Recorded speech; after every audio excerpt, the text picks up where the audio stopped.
Bienvenue dans le 3e épisode de Little Tam Tam. Little Tam Tam, c'est 5 minutes max, un thème en lien avec l'épisode précédent et des astuces et conseils activables que tu peux mettre en place là, maintenant, tout de suite. Enfin, dans 5 minutes. Allez, go, on y va. Aujourd'hui, on va parler de Candidate Care. Et je commence avec 2 chiffres tirés du baromètre annuel de Yago. 79% des candidats déclarent qu'une mauvaise expérience de candidature génère une réaction négative. 1 sur 2 va partager cette expérience autour de lui, autour d'elle. Imagine le nombre de gens à qui tu dis non tous les jours, imagine le nombre de personnes qui du coup vont partager autour de lui et autour d'elle, ça fait beaucoup. Je vous apprends rien, enfin, j'espère, l'expérience candidat est une condition sine qua non d'un recrutement efficient. Bah oui, ce serait quand même dommage que vos top candidats et top candidates vous échappent, car votre expérience candidat est aussi agréable qu'un 15 août sur autoroute entre Lyon et Marseille. Alors, 3 petites choses à faire là, maintenant, tout de suite, pour mettre plus de care dans votre recrutement. Une avant, une pendant et une après le process.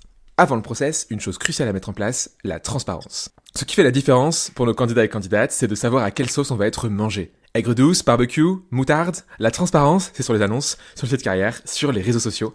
On dit les choses que les candidats et les candidates veulent entendre et on les dit bien. Un truc qui peut vraiment être différenciant ici, c'est créer un kit candidat. Mais c'est quoi un kit candidat ? Ça peut être un document PDF, un site, une page Notion, bref, un endroit où on donne toutes les infos utiles pour les candidates et les candidats. Mais on met quoi dedans ? Je vais te parler de celui de Misbah, une alumni de notre bootcamp T-Shaped. Elle a créé un document PDF où elle détaille ce que fait la boîte, les valeurs, et avec une explication, pas juste bienveillance. Les engagements en matière de diversité et d'inclusion, comme la signature de l'IDEA Pact, le process de recrutement, les infos sur le télétravail, les bureaux, les langues parlées dans la boîte, les avantages, budget home office, équipement informatique, BSPCE, etc. L'onboarding, la vie au quotidien et des conseils de l'équipe RH pour gérer l'entretien du premier coup. Et ça fait toute la différence. C'est facile à mettre en place et ça a un impact énorme sur l'expérience candidat. Deuxième chose, pendant le process, le nurturing des candidats. Ok, tu as des candidats dans ton process, bravo, félicitations, s'agirait de les garder maintenant.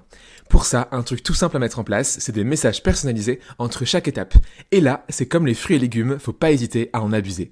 Le candidat postule, hop, message. On l'invite à un premier entretien, hop, message.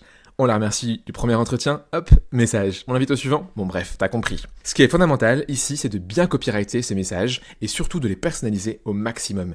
Et là, tu te dis, ouais, mais faut que je fasse ça, tout ça à la main et tout. Oh non, c'est trop de boulot. Alors oui, tu peux si tu as du temps à perdre, mais sinon, tu peux aussi automatiser tout ça. Dans un ATS de qualité, disons par exemple Tim Taylor, tu peux automatiser tout ça. Avec des templates pseudo-automatisés à base de coucou first name, qui, s'ils sont bien copyrightés, font illusion et les candidats auront l'impression que ton message est vraiment personnalisé. Et deuxième chose, tu peux mettre en place des automatisations pour ne pas avoir à envoyer toi-même ces mails. En gros, tu peux programmer que si X chose se passe, alors Y action se produit. Genre, Pauline passe en étape 3, alors ça lui envoie un mail en lui disant « Hey, bravo Pauline !» et en laissant choisir son prochain entretien parmi les prochaines disponibilités. Et tu peux même par exemple, rajouter une petite vidéo de marque employeur au passage. Ça te coûte rien. Troisième conseil, après le process, répondre à tous les candidats. Quand je reprends l'étude de Yago, le truc qui frustre le plus les candidats, c'est l'absence de réponse. Et entre nous, rien ne justifie de ne pas répondre aux candidats, à toutes et tous, sans exception. Bon là tu te dis, ouah mais attends je peux pas, j'ai trop de candidats. Ok, séparons-les en 2. Bon d'abord les candidats que tu veux rencontrer en entretien. Évidemment ceux-là, tu leur réponds. Enfin jusque là logique. Mais ensuite il y a tous les autres. Et là je te propose 3 types de personnalisation possibles dans tes réponses. Numéro 1, un template pour tout le monde. Effort 0, mais expérience candidat 2 sur 10.